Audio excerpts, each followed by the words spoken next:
কাশীপুর উদ্যানবাটিতে কল্পতরু উৎসব। রামকৃষ্ণ মঠের সন্ন্যাসীবৃন্দ ও রামকৃষ্ণ মিশনের গৃহস্থ ভক্তরা এই উৎসব পালন করেন। বিশ্বব্যাপী বেদান্ত সোসাইটিগুলিতেও এই উৎসব পালিত হয়। 1886 সালের 1 জানুয়ারি এই উৎসব শুরু হয়েছিল। এই দিন রামকৃষ্ণ পরমহংস তার অনুগামীদের কাছে নিজেকে ঈশ্বরের অবতার বলে ব্যক্ত করেছিলেন।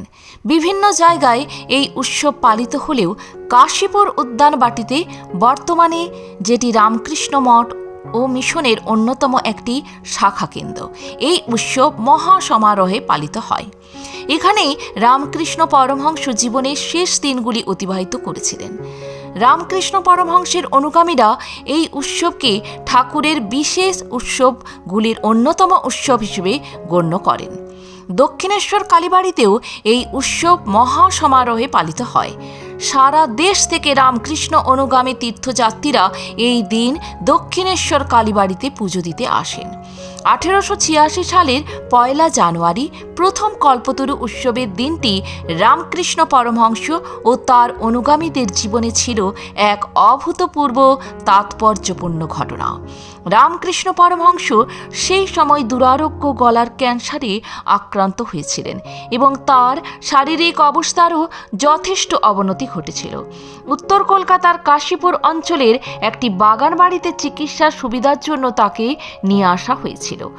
1 জানুয়ারি বিকেলে একটু সুস্থ বোধ করায় তিনি বাগানে হাঁটতে বেরিয়েছিলেন। সেখানে তিনি তার অনুগামী ভক্ত গৌরব নাট্যকার গিরিশচন্দ্র ঘোষকে জিজ্ঞাসা করেন, তোমার কি মনে হয় আমি কে? গিরিশচন্দ্র বলেন তিনি বিশ্বাস করেন যে রামকৃষ্ণ পরমহংস মানব কল্যাণের জন্য মর্তে অবতীর্ণ ঈশ্বরের অবতার। প্রত্যুত্তরে শ্রীরামকৃষ্ণ পরমহংস বলেন, আমি আর কি বলবো, তোমাদের চৈতন্য হোক। এরপর তিনি সমাধিস্থ হয়ে তার প্রত্যেক শিষ্যকে স্পর্শ করেন। রামকৃষ্ণ অনুগামীদের মতে তার স্পর্শে সেদিন প্রত্যেকের অদ্ভুত কিছু আধ্যাত্মিক অনুভূতি হয়েছিল। রামকৃষ্ণ পরমহংসের অন্যতম শিষ্য রামচন্দ্র দত্ত ব্যাখ্যা করে বলেছিলেন, সেই দিন রামকৃষ্ণ পরমহংস হিন্দু পুরাণে বর্ণিত কল্পতরুতে পরিণত হয়েছিলেন।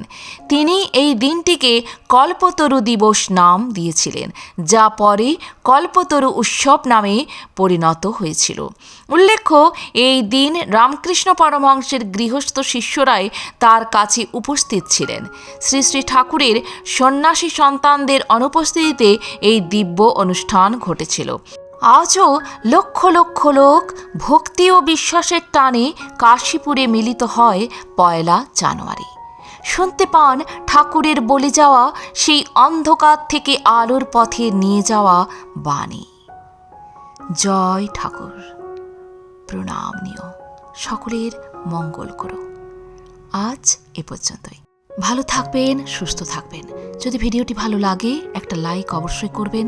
আর আপনি যদি নতুন এসে থাকেন আমার চ্যানেলটিকে সাবস্ক্রাইব করে বেল আইকনটি প্রেস করতে ভুলবেন না। সবার আগে বেলা 3টেই আপনার কাছে পৌঁছে যাবে আমার ভিডিওগুলি প্রতিদিন। ধন্যবাদ।